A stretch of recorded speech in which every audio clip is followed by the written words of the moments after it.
I remember the day my sister Danielle was born more vividly than I remember my own birthday. I was 4 years old, standing in the cramped hospital room with my father's calloused hand resting on my shoulder. My mother, exhausted but beaming, held this small, wriggling baby who was about to become the center of everyone's attention. From that moment on, I sensed a shift in the air. My parents were enthralled by their new daughter, and I became something of an afterthought. It wasn't deliberate neglect, but you can feel when the spotlight moves, leaving you in the shadows. As Danielle grew, my parents doted on her, praising her at every turn. By contrast, I learned to navigate life independently, finishing my homework by myself and playing alone in the backyard. I don't remember feeling overtly resentful. Instead, I was just lonely. Danielle was naturally outgoing, singing in the living room, performing imaginary plays in the hallway, and soaking up every ounce of attention she could get. Everybody laughed at her antics, praising her for her creativity or cuteness, while I sat quietly, reading a book in the corner. It would have been easy to blame her for how I felt, but honestly, she was just a child thriving in an environment that adored her. I was older, so I tried to be more mature and not compete for attention. I figured it was my job to look after her. By the time I reached junior high school, though, I started to notice a subtle undercurrent in how Danielle interacted with me. She'd toss smug looks my way whenever someone complimented her, as if she were silently gloating. We rarely fought openly, but there was a tension I couldn't fully name. By 8th grade, however, I learned that tension had a name: jealousy. And it wasn't mine, it was hers. I was never the prom queen type. In fact, I was pretty introverted. But I studied hard, joined the debate team, and was part of the editorial staff for the school paper. I made a close-knit group of friends who appreciated me for my sense of humor and sincerity. When I entered high school, rumors started swirling that the principal was considering me for an academic scholarship. My teachers spoke highly of my essays, and the guidance counselor said there was a good chance I could get into a top university. Everything seemed to be moving in a positive direction. Danielle, 2 years younger, must have been listening. She started dropping bitter comments at the dinner table. "Oh, Alyssa's the genius," she'd say, rolling her eyes. "Maybe she'll get some fancy scholarship and never come home." My parents brushed these remarks off as typical sibling banter, but I couldn't ignore how pointed they were. I'd catch her glaring at me across the kitchen or see her storm off if Mom praised one of my achievements. Somewhere along the line, she had decided that she needed to sabotage my success to feel better about her own standing in the family.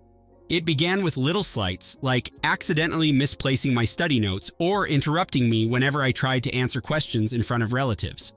Then, in my junior year, things escalated. She started spreading rumors at her middle school that I was stuck up, that I thought I was superior to everyone else. Danielle claimed that she'd heard me bragging about my grades and mocking people who couldn't keep up. Before I knew it, those rumors found their way into my high school, twisting the perception my peers had of me. For the first time, I felt genuinely threatened. The shift at school was subtle at first, but it soon snowballed. People I'd known for years started asking me if it was true that I belittled our class's average performers. My close friends defended me, insisting it was nonsense. Yet, a whispered doubt had already begun to weave its way through the halls. Someone scrawled "know-it-all" on my locker in cheap marker. One afternoon, I walked into the cafeteria and a couple of underclassmen snickered while pointing at me. I remember my cheeks growing hot, my appetite disappearing as I forced myself to ignore them. It felt like a betrayal, but I hadn't yet connected the dots back to Danielle. I assumed high school drama had found me, and I'd just have to weather it. Then I overheard her one evening talking to a group of our neighbors' kids on the front porch. She was describing me as a stuck-up teacher's pet, painting pictures of me bragging in class about being the smartest student in the district. They soaked it all up, giggling at her portrayal. My anger flared, and I confronted her in front of them, demanding she stop spreading lies. Danielle just gave me a mocking shrug. "I'm only telling them what they already suspect," she retorted. "It's not my fault you come off as some snobby perfectionist." My parents didn't believe me when I tried to explain how her rumors were affecting me. They said I was overreacting, that siblings bicker all the time. Frustrated and hurt, I became more reclusive, staying up in my room to study or spending weekends at friends' houses, anything to avoid being in the same space as Danielle. I realized that if I wanted to protect my growing reputation, I would have to do it alone. That same year, I attended a statewide debate competition where I placed first. The local newspaper wrote a short piece about our school team's accomplishment, and they included my photo with a brief quote. While my debate coach was thrilled and my dad finally seemed proud of me, Danielle was furious. She wouldn't say it directly, of course, but her silent hostility was unmistakable. She found any opportunity to undermine me. One evening, I returned home to discover that my debate trophy, which had been on my desk, was now missing. I searched everywhere until I found it jammed behind the washing machine in the laundry room, its plaque scratched. I confronted Danielle again, and she denied it with theatrical innocence. Instead of wasting my energy on a screaming match, I opted to document everything. I started keeping screenshots of her nasty social media posts, took note of every rumor attributed to her, and saved them in a folder. My goal was to protect myself from her sabotage, but it also became a sort of quiet testament to the resentment lurking within our home. Finally, in my senior year, I reached a tipping point. Danielle, now a freshman at my high school, openly told a group of girls in my advanced English class that I had cheated on a major test. Suddenly, I found myself being pulled into the principal's office, having to defend my integrity in front of the faculty I respected. Even though my teachers believed me, it was humiliating. After that, I confronted my parents yet again. Still, they refused to believe Danielle would do such a thing. "She's only 14, my mother insisted. "You're older. Try to be patient. She looks up to you more than you think." I'd had enough. At 18, I decided to cut her off emotionally. I'd still share the same roof for a few more months, but emotionally, I was done. After graduation, I enrolled in a university halfway across the country. The distance provided a sense of relief. Over the next few years, I visited home only during holidays, keeping my interactions with Danielle strictly polite and minimal. She'd grown into a strikingly attractive young woman, always the life of any gathering. Though she might have mellowed, I wasn't interested in testing those waters. I just didn't trust her. My parents tried to push for reconciliation, lamenting how we'd grown apart, but I refused to pretend that her past actions didn't matter. I loved my family, yet I had no desire to be around someone who tried to ruin my reputation just to satisfy her envy. In my junior year of college, I met James, who would eventually become my fiancé. We clicked over a conversation about classic literature at a coffee shop. He was intelligent, compassionate, and genuinely believed in my capabilities. For the first time, I felt seen and appreciated in a way that filled the void I'd carried since childhood. Our relationship blossomed quickly. And by the time I finished my bachelor's degree, James proposed. I was elated telling my parents the good news over the phone. They were thrilled for me, and so was everyone else in my life except Danielle, who barely acknowledged my engagement. Her response was a simple, "Cool," scribbled in the comment section under our announcement post. I wasn't surprised. When we started planning the wedding, James encouraged me to invite my sister. He believed family should always have a chance at reconciliation. "Maybe this could be a fresh start for both of you," he'd said, ever the optimist. I wasn't so sure, but I caved to his earnest request, sending Danielle a formal invitation. To my astonishment, she quickly RSVP'd yes. Wedding preparations took over my life. Between work, dealing with caterers, florists, and my future in-laws, I barely had time to think about the tension with Danielle. She arrived in town 2 days before the ceremony. I tried to maintain a cordial distance, mindful that any argument now would only add unnecessary stress. James wanted to mend fences, so he invited her to the rehearsal dinner, introducing her politely to his side of the family. At first, she seemed pleasant, making small talk and laughing at the appropriate moments. I wondered if maybe she'd changed. Then, little red flags started popping up. During the rehearsal dinner, I caught her leaning in close to James, touching his arm whenever she laughed, complimenting him in a way that felt too personal.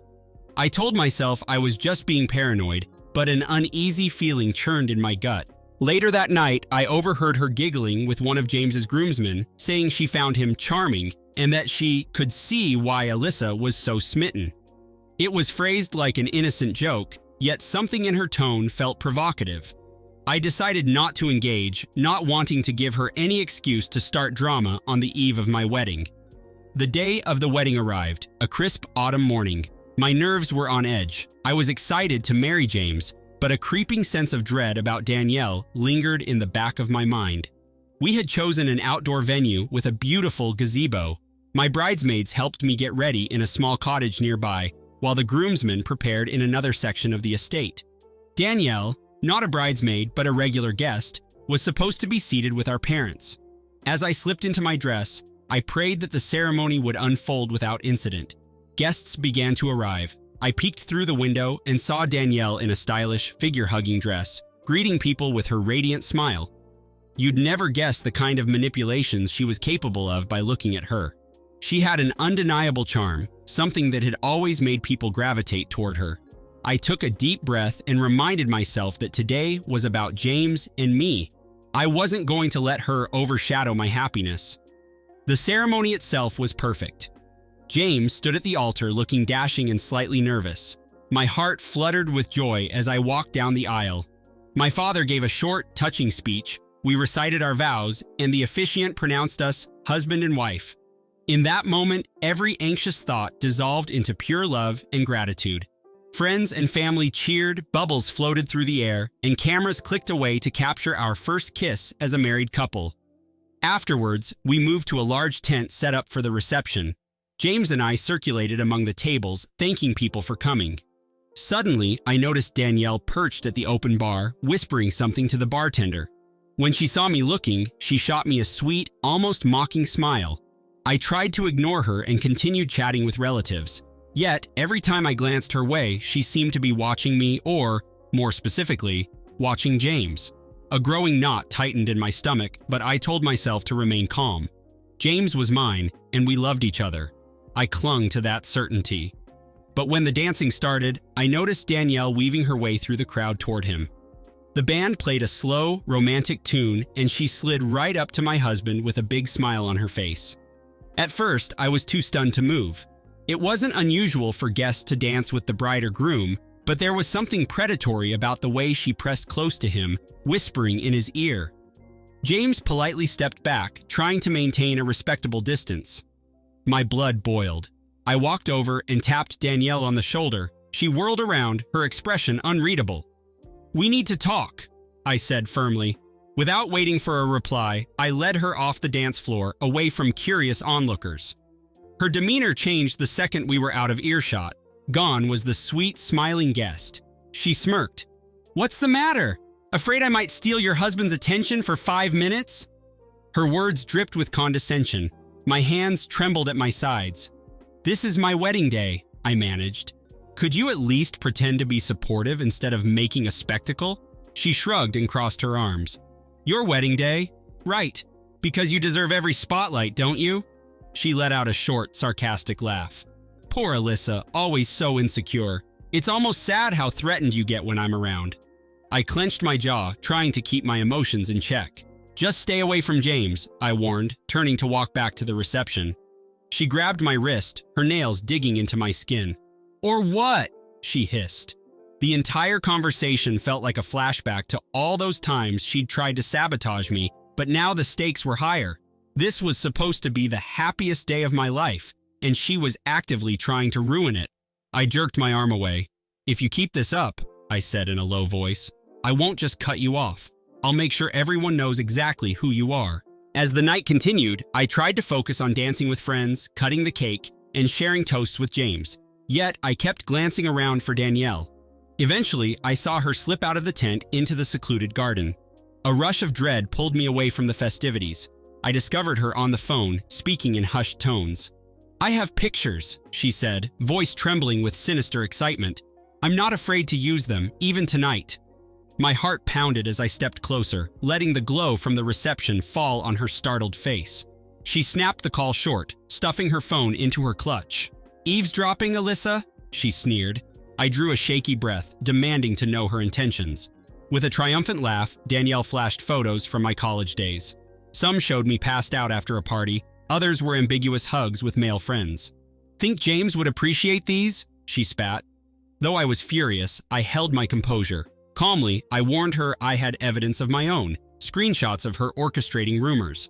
Her eyes flickered with apprehension, but pride held her firm. We lunged simultaneously, struggling in the dimly lit garden. Rosebush thorns tore at my gown. Guests near the tent, including James and our parents, rushed over, alarmed by our scuffle.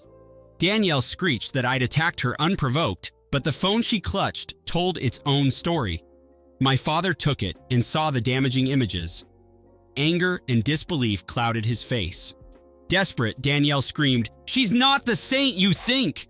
I raised my voice, heart pounding. "She's lied about me for years, and now she tried to sabotage my wedding." Shocked whispers passed through the onlookers. My mother stood trembling, tears in her eyes. My father looked devastated. James placed a protective arm around me. "Is this true?" he asked Danielle gently, and the guilt in her gaze spoke volumes. She shrieked, "You'll regret this!" and fled into the dark. In the heavy silence that followed, I addressed the crowd, apologizing for the drama. Then James turned me toward him, whispering that he loved me, and we returned to the reception. The music slowly restarted, and we shared a tender dance under the soft lights. Though Danielle's cruelty stained our wedding, I felt a strange relief. The truth was out at last. There would be no forgiveness, no illusions that we might reconcile. And though I trembled with residual anger, I realized something transformative. I no longer needed her approval or fear of her schemes. I had James by my side, friends who believed in me, and my own determination to succeed. Danielle's actions proved that no matter how she tried, she could never truly break me. My life was my own, and I would live it free of her toxic shadow. As the evening wore on, I clung to James, determined to celebrate our union despite her final stab of betrayal. In that resolve, I found the closure I had long needed.